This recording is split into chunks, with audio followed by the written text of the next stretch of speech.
नमस्कार दर्शक बंधु तिखिरी सरपंच चामेली ओझा को निर्यातना घटना ब्लॉक ठारू मेडिकल सबुठी अपेक्षा तेबे महाकालपड़ा ब्लॉक तिखिरी पंचायतर सरपंच सुश्री चामेली ओझा प्रति केन्द्रापड़ा प्रशासन और पुलिस दुर्व्यवहार उपेक्षा एवं अमानवीय निर्यातना को लेकिन एवं सबु स्तर रे प्रश्न उठिलानी। चामेली निज पंचायतर हक दाबी नहीं ब्लॉक को अभियोग करने को जिबा पर ठारू थाना एवं मेडिकल जाए सबुठी बारंबार उपेक्षिता निर्यातना होइथिबा गत 3 दिनर घटनाक्रम को स्पष्ट जना पड़ुछि। एसबु पछरे जणे वरिष्ठ बीजेपी नेता तथा लोक प्रतिनिधि षडयंत्र रचिथिबा संदेह मध्य करा जाउछि। तेबे चामेली को केन्द्रापड़ा मेडिकल दे मध्य निर्यातना दिया जाइथिला बोली जहा सूचना रहिछि।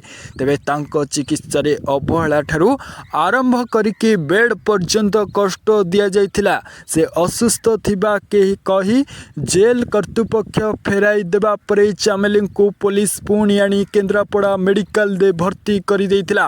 एठारे भेषज जे महिला विभाग रे भर्ती करा जाइथिबा बेले बारंटारे तळे गड़ाई दिया जाउथिला, जहा को नेकी बर्षिछंती वरिष्ठ बीजेडी नेता तथा पूर्वतन मंत्री अतनु सब्यसाची नायक।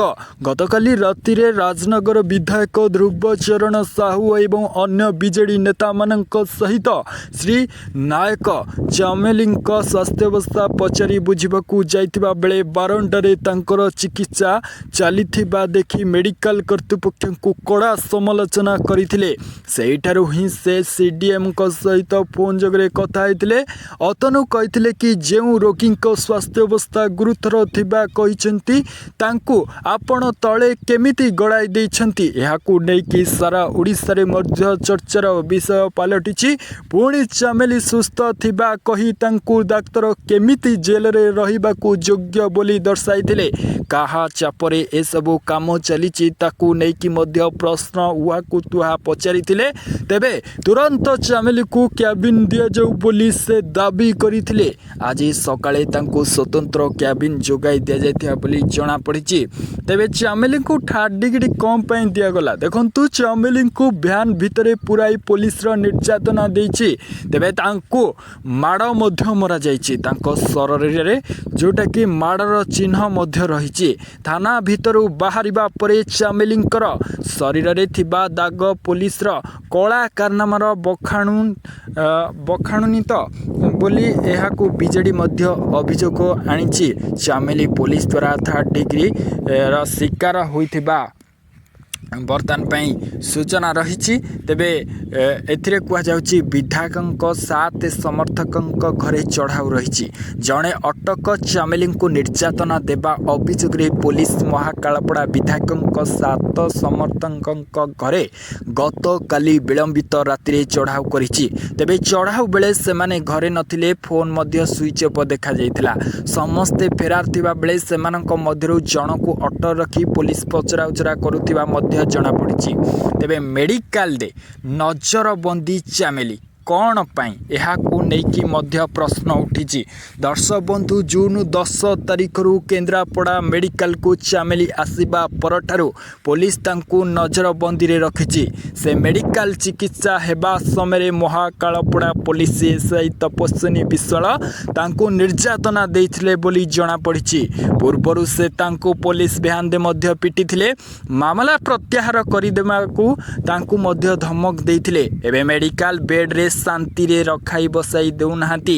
तेबे तांकू मेडिकल दे स्वतंत्र क्याबिन दिया जाउथिले मध्य तांकू हैरान करा जाउछि, जहा फल रे तांको स्वास्थ्य अवस्था बिगड़ी जाइथिबा चामेली केन्द्रापड़ा मेडिकल एडीएम को लेखिकी जणाइछंती। तेबे चामेली को फोन रे लुचिछि कौन सबु रहस्य ताकू नेकी मध्य प्रश्न उठिछि।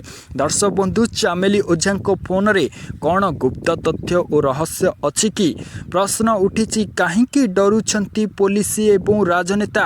प्रश्न उठुची चामेली मध्य फोन रे अनेक गोपन तथ्य रहितबा पूर्वरु मध्य कहि सारिछंती। तेबे एही गोपन तथ्य कौन? पुलिस ताकू गायब करदेवाकू चाहूची कि जहाँ स्थानीय नेतांकू आकल रे पकई देइछि, जेउथिपाई पुलिस चामेली फोन जबत करी रखिछि। चामेली फोन पुलिस पाखरे थिबारु एथिरे थिबा तथ्य और प्रमाण नष्ट करा जाई पारे बोली आशंका मध्य उपजिछि। दर्शक बंधु, चामेली प्रति एई भली जो अत्याचार होइछि, निर्यातना जो होइछि, आपण माने एहाकू नै कि ए सरकार को हो किंबा जो माने एथिरे संपृक्त होइछंती कौन सब निजर मतामत रखिबे निश्चित भाव में कमेंट सेक्शन दे कमेंट करके जणेबे।